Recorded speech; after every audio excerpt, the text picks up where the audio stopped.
मोहन मांझी होंगे ओडिशा के नए सीएम। विधायक दल के नेता चुने गए मोहन मांझी। कल ओडिशा में होगा शपथ ग्रहण। जगन्नाथ ओडिशार आराध्य देवता महाप्रभु जगन्नाथ को मोर कोटि कोटि नमस्कार एवं प्रणाम जनाऊँ। आज महाप्रभु जगन्नाथंकर आशीर्वाद रे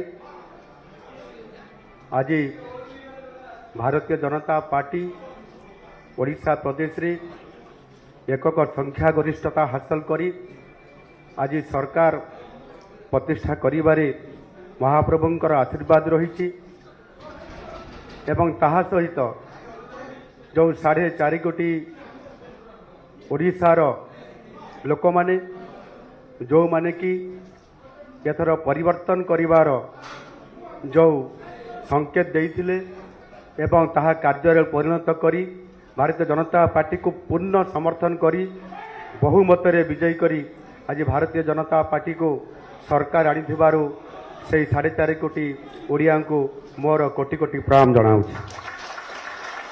धन्यवाद दूची एवं आज